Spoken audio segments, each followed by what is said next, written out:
Hello and welcome to Sports Talk Philadelphia. I'm coming after you after another impressive weekend for Philadelphia sports. I have a bunch of great panelists on desk. We're going to talk about that. We're going to talk about the win streaks. We're going to see you after this intro. 7, 6, 5, 4, 3, 2, 1. You'll never have the sacred stone. Oh, this you crazy mother.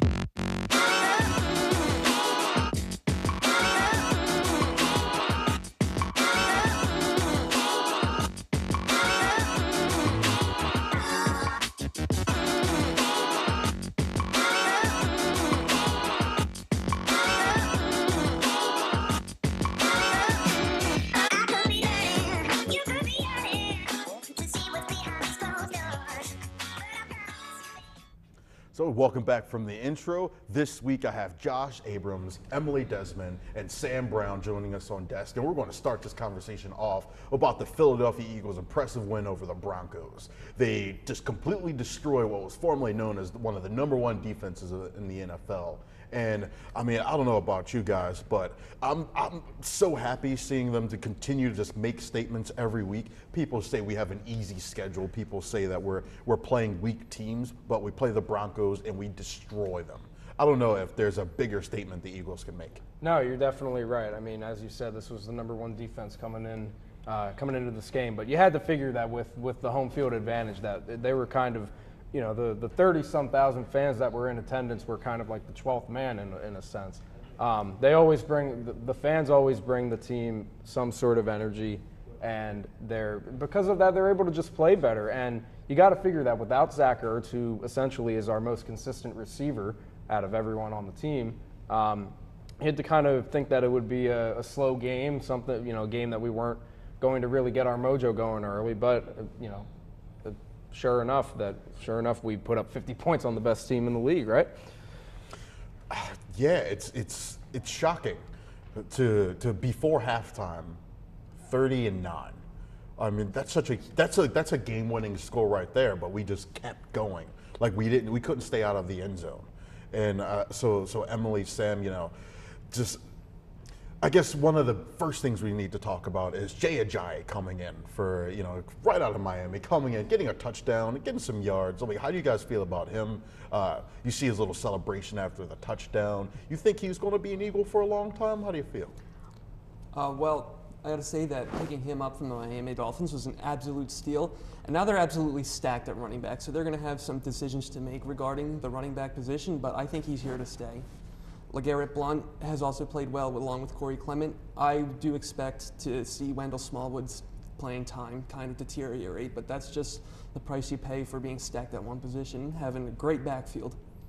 Yeah, I also think he's going to be a long-term Eagle. He had, I think, 8 rushes for 77 yards against a defense that only allowed 2 players in the league to get up to 46 yards in their own game. So I think it's going to be interesting for him for the rest of the season. I mean, yeah, definitely. And like I said, that little celebration, him and Clement, and just like it's nice to see new Eagles being able to buy into the culture so easily. I feel like Peterson's really pitching just a great thing. I don't know if you guys saw the video of him talking to the team after, you know, after the game. He was saying like they're taking a week off and everybody was just screaming and cheering. It's been such a long time since everybody's just been so excited about Eagles football. Yeah, it's safe to say there's definitely good vibes around the city right now, around the NovaCare complex, around Lincoln Financial Field. We're 8-1. We have one more win than we got last year. We're off to such a great start right now that you know, we're past halfway, and you got to figure that all the momentum's on our side. And back to what you were saying earlier, Kyra, about the whole schedule conflict. I wouldn't say the first half of our schedule was necessarily easy. We had to play our first 2 games on the road. And I said if we won one of those games, that we would be off to a great start. And sure enough, we're off to a 9-1 start. Yeah, definitely. And just looking at the Eagles' production, just in general, you know, Carson Wentz, of course, having another great game. And it's been so long since even like Donovan McNabb's heyday of when we didn't. Towards the end of his career, we didn't have a kind of franchise caliber Right. quarterback even by the end of McNabb's career, and then the whole quarterback mess when we were throwing in Foles and Vick and Kafka and just whoever we had on the roster at one point. Cobb was like our starter, and that was that was a terrible experience if I do say so myself. But we have Carson Wentz in his second year as an MVP caliber quarterback, leading the Eagles to the hottest start that we've had since 2000. Well, I guess it's even hotter now than it was in 2004 because we're 9-1, and just. Is it too early to call Carson Wentz MVP, and is it too early to call Carson Wentz the greatest Eagle football player in history? Well, I'm not sure that Carson Wentz will ever come close to topping 4th and 26 as Donovan McNabb did in the playoffs in 2004, but he'll sure as hell come close to being an MVP this year. And in the long term, I do see a ring in his future, whether it's with the Eagles or not, but he is the epitome of what the NFL is today and the standards that the players are held to. His 23 touchdowns, 5 interceptions so far this season. Like, he's on a really good pace right now. The only 2 other quarterbacks who have been on this kind of pace were Aaron Rodgers and Tom Brady before, so I think it's going to be a really interesting season for Carson Wentz to finish off. It's very good company right there for sure. And just the fact that the Eagles are 9-1. You think back in history, there was 4 other times where we had such a fantastic start. You know, back in the 50s, they had Norm Van Brocklin, was just a classic Eagles player. And then going on to history, we had players like Donovan McNabb losing Chef Garcia. That whole year, it was a rough year. Some say he choked. Do you think that Carson Wentz, if we make it to the Super Bowl, do you think he's going to choke or? No, absolutely not. I think something's definitely changed from the regular season to the postseason, but Carson is such a poised athlete, and I think he has the perfect attitude when it comes to just playing the game of football. He knows how to win games. He knows how to adjust to certain teams and certain defenses, and it definitely helps that he has a great coaching staff with Doug Peterson. And this young man is definitely destined for success in the future, without a doubt.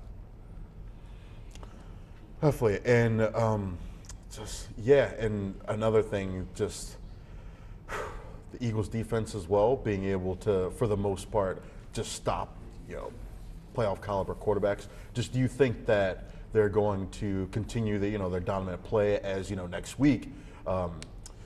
Guess who's coming back? Ronald Darby. He posted on Twitter that he's officially coming back. So that has to be exciting, right? Ronald Darby to solidify that position at quarterback, along with Patrick Robinson and Jalen Mills, who both have 3 interceptions on the season. I think that they will get to Dak next week. And, Ronald Darby, bringing him in from Buffalo was a steal. As for Jalen Mills and Patrick Robinson, I think that they might work well as a platoon together to get Darby more experience on the field with all that time he missed, but I think the defense will continue to do what it does very well. Yeah, and so talking about the rest of the NFL, we're on a bye this week, so we don't have any picks of the week for you. But what we do have is I just want to know who you guys most threatened by, in the NFL in general. So for me, I picked the Los Angeles Rams because they've looked like a really impressive team. Josh, you picked the Patriots, another great choice because they're a consistently good football team. I don't think anybody can say that they aren't. Emily, you picked the Seahawks, which even though they seem to have fallen off as far as the defense goes, but they're still one of the better football teams in the league. And then Sam, you picked the Rams as well. So out of we have 2 Rams picks, but Josh, let's start with you. Why do you think the Patriots are the most threatening team to us? 2 words, or actually 4 words actually. Tom Brady and Bill Belichick.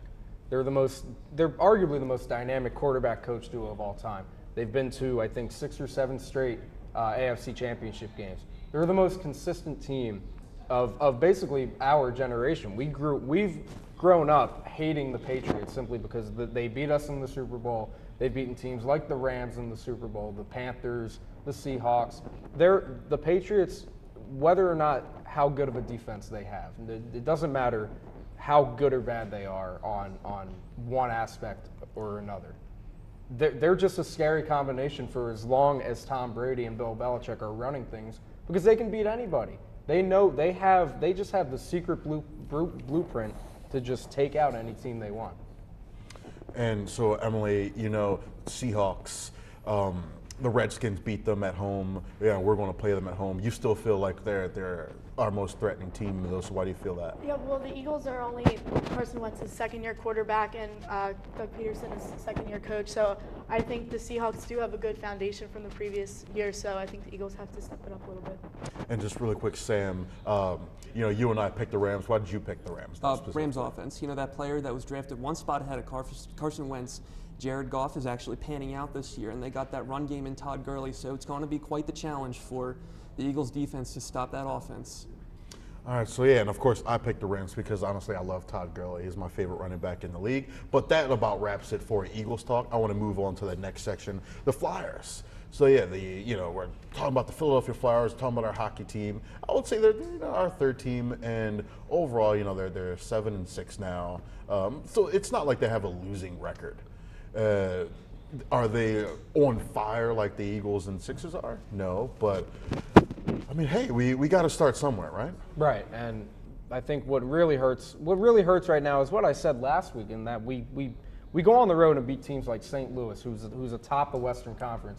Then we come home and lose to teams like Colorado and Arizona. Don't even get me started on that. They're a winless team, and we can't even beat them on our home ice. It's actually kind of, I hate to say it, but it's kind of embarrassing to watch sometimes, because I want to see a good hockey team, and it's kind of hard to do that when you can't stay consistent and play your game like usual.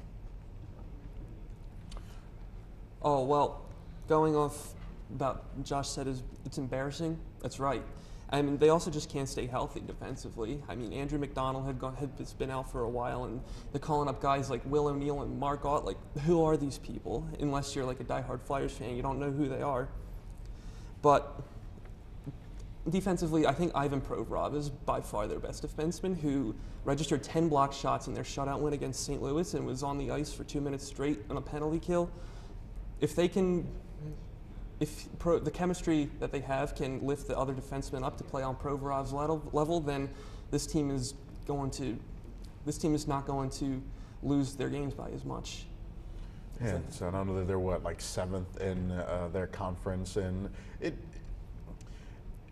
Emily, where do you see like the next building blocks is continue the season and try to shift the momentum so we can get on like a hot streak with them as well? Well, I think injuries are definitely a big issue towards the Flyers season. When you have Brandon Manning, the most veteran defenseman on your team, that's an issue. So I think the injuries do need to be better, and so they need to be healthy in order for them to continue to gain momentum and hopefully get a win. Yeah, and I think in addition to that, we have to stay consistent on offense too. We can't be getting shut out like we have been in the past couple of games. And then the biggest issue for me is the goaltending issue. I mean, Neuwirth shut out St. Louis in St. Louis, but what have we seen from Brian Elliott? Not all that much. So we need to figure out something with the goaltending issue, and then just work on offense in practice. Maybe emphasize that a little bit more. Yeah, and so one of our, I guess, hottest players right now, I always butcher this man's name, Couturier. You're close. It's Couturier. Couturier. Yeah, I'll get there one there day. You go. One That's day. But he's a team leader in goals and assists. He has 18 points on the season so far, and I mean he's on a hot streak. So just break down his game. See what does he do differently that other Flyers you think should do? I think he follows up on shots a lot more than usual. He's one of those guys where if a defenseman, like let's say McDonald, puts a shot on goal, Couturier is going to be one of the first people on our team there to try and get a rebound goal in. That's how he usually scores his goals, and that's why he's been so successful. He's really stepped up, and when you think of the Flyers, you think of the big three with Claude Giroux, Jake Voracek, and Wayne Simmons. But Couturier has been around for a while, and I think if he can really come alive this season, he'll solidify himself and turn our offense into a quad almost. Yeah. Sean Couturier this year, he's a revitalized hockey player. He's now centering the first line, and he's really stepped up to the plate. And the chemistry he has with his line mates, Giroux and Voracek, they make him a better player. That is something that will pay tremendous dividends in the long run. And I think this line is second in the league in point production. I could be wrong. But it has overall been a very, very smart decision on the part of the coaching staff. Yeah, and I think moving Claude Giroux over to the wing was definitely the right move. Couturier is averaging a little over a point per game, and he, at this rate, if he keeps going at it, he could go past his 39 points that he had a couple seasons ago, right before he went into the Christmas break. So. All right, so outside of him, what are some other Flyers players do you think that are showing signs of good play that you hope will continue to improve? I really like our one defenseman, Sam Morin. He's a 6'7" defender, and he when he uses his length and his build to to block shots, it really puts kind of a hamper on the opponent's mind, because he's such a defensive presence that he's almost unstoppable. He's still young, so he needs to grow in some aspects, but he's a promising player that I'd like to see really grow as the years come by. And Shane Gostisbehere is also a really impactful player for the team. He's on track to get 100 career points if he scores tonight or gets an assist. So that's also the quickest defenseman to get that amount of points in the shortest amount of time in franchise history if he does. So I think he's also a really good, powerful player for the Flyers. And I mentioned him earlier, and I'll mention him again, Ivan Provorov. When you're in a draft class with Connor McDavid and Jack Eichel, it's kind of hard to stand out. Well, he's been doing that with his defensive play, and I think that this he's going to be here a long time, and he's going to be a long time contributor to whatever the Flyers do. So yeah, that's definitely a good Flyers talk, and I mean, I'm hopeful that they will be one of the the next teams in just sports in general, just go on another hot streak, because I'm loving my hot streak so far. But that'll be it for Eagles Talk, of course, and Flyers Talk. So we're going to hit you with a commercial break. We talked about them both. Say goodbye to Emily and Sam. They're going to be leaving the desk, but they're going to be joined by little Steven Silvestro and Kevin Cook. So we're going to hit you with a commercial break. When we come back, we'll be talking about the Philadelphia 76ers.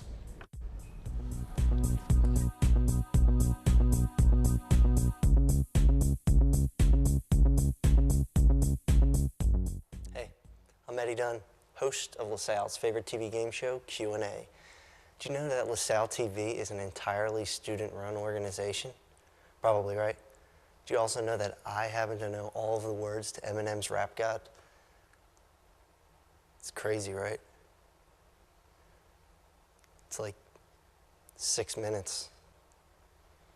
I'm not going to do it here, but just trust me that I know the words.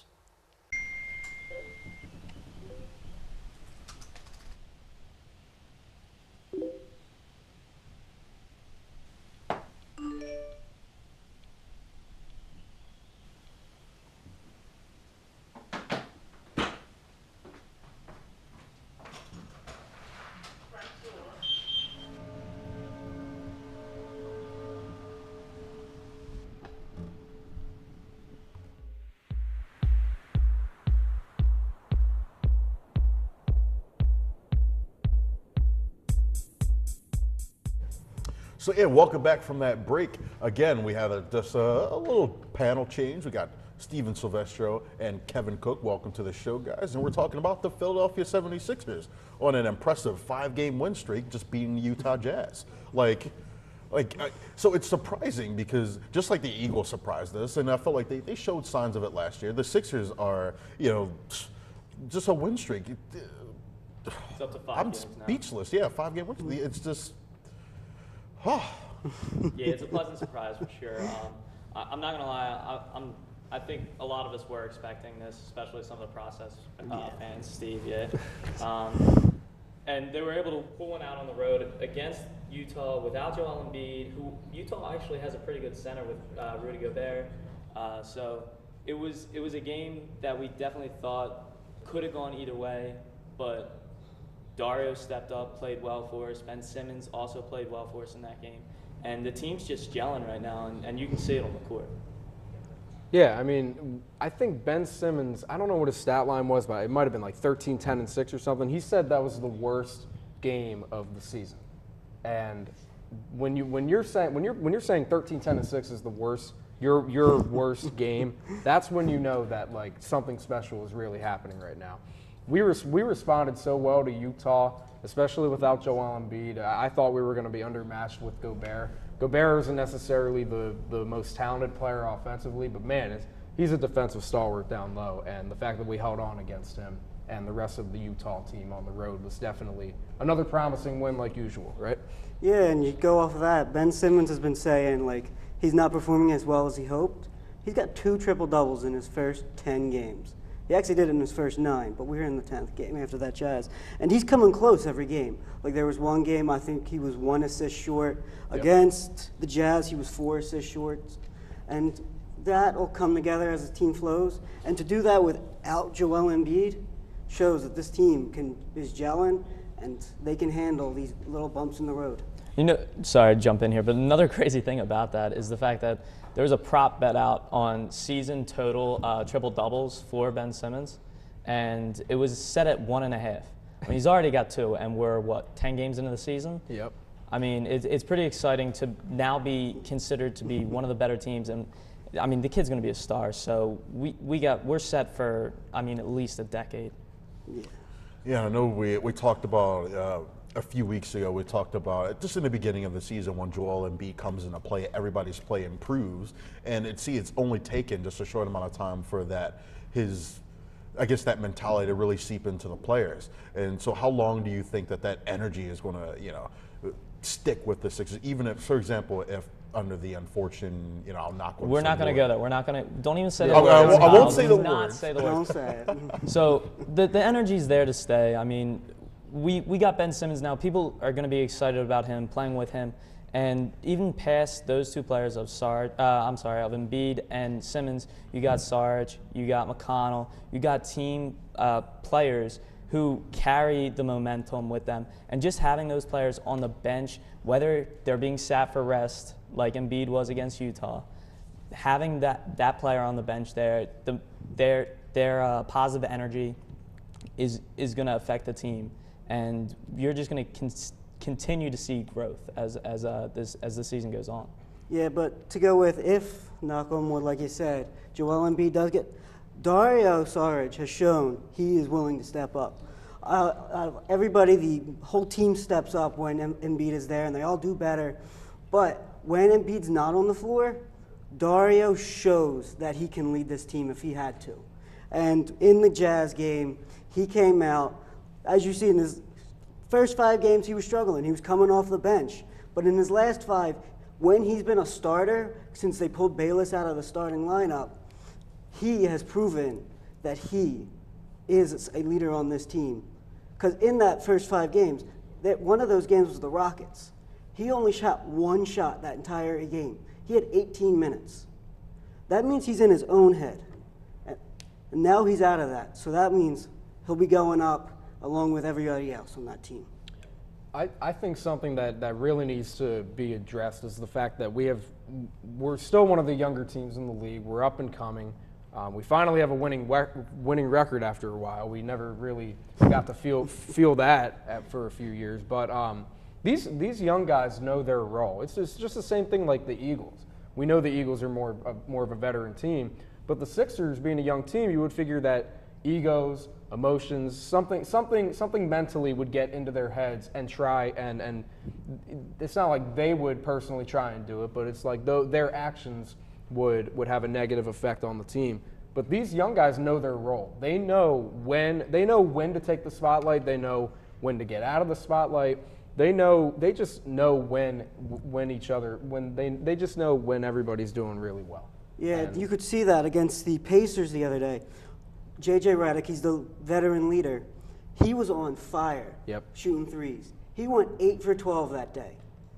He doesn't take that many threes, and that means everybody else gave up shots so he could take more, and he still made them. Yep. That shows that they're all willing to. They want to win. And I think that shows about the team quality basketball that you get, like San Antonio-esque, Popovichian-esque, that you get with Brett Brown as the coach. They're going to play like a team because that's how Brett Brown is preaching to them, and you stick with the hot hand. If you see somebody's open and they're making shots, then you make that extra pass, and you're gonna see continued success from said player. And what game was that? The Pacers game? Pacers game. On that day, it was from J.J. Redick. But on another day, it could be from somebody else. And this is what happens when you mix good coaching with a lot of talent, and it's awesome. I love it. So yeah, that certainly was a fast 76ers talk, but I'm going to come at you now with something faster. Fast Five. Well, you know, the fast segment of the show where we get to ask questions quickly as long as I can get to the questions bit. So the first question, we saw Jahlil Okafor play a little bit. And so Steve, this is going to come to you. Does he have a shot left in the NBA? He has a shot left in the NBA, but he does not have it with the Sixers. The Sixers, he has too much of a different style than Embiid to fit with them, but there are teams that are looking for them, like the Suns, the Bulls, the Hawks, the Bucks, and the Celtics. They all want him, and I think he could be successful. All right, sounds good to me. Kevin, can the Flyers go on a hot streak this year? Oh, I mean, definitely. I mean, there's plenty of season to be played left here. I think that it's going to take a little bit of development from the young defensemen that they have back there. And then I'm sure that one of these goalies will catch fire at some point. So, of course, they will. All right, and Josh, so you know we're coming up against the second half of the Eagles season. How many Eagles do you think are going to make the Pro Bowl this year? Ah, that's tough. I'm gonna set the over/under at 4.5 and go over with 5. I like that. 5 Pro Bowlers. I'm going to say 7. Oh. But so Steve, I'm going to ask you this question: who's the biggest threat to the Eagles? Well, if you're going to stay within the NFC, I think you have to go with the Rams. The offense is just flowing too well for the Rams. But if we're going to go for the whole league, you got to respect the Patriots. But I think staying in the state, the Pittsburgh Steelers, with their offense, they have Le'Veon Bell, they got Brown, and they got Ben. Their offense can move the ball. But the bigger deal is that nobody's focusing on their defense is doing great with that young core. How odd that you're going to choose, the Steelers. How odd. Biased. But so yeah, with the unfortunate news that we had of Doc Holliday's unfortunate passing, Kevin, I'm going to ask you this last question. Just what's your favorite Doc Holliday memory? There's so many, but what stands out? I mean, you can see right there, the guy was just a Hall of Fame caliber player. But one that sticks out to me is the first game that the Phillies had got him. They played down in Washington, D.C., and I was lucky enough to be able to get tickets and head down and catch a game in person. And it was just, to watch him just to work it was unreal. All right, so yeah, definitely for everybody here, for Josh, Steven, Kevin, Emily, and Sam, this has been another great week of Philadelphia sports. Like I said, rest in peace, Doc Holliday. You can follow us on social media, SportsTalk LTV. On Twitter, LaSalle TV Philly on YouTube. You can definitely check us out in other places. LaSalle TV. I'm sorry, but yeah, that's this week's show. I can't wait to see you next week. Hopefully the win streaks continue, and we'll have more to talk about. That's a show.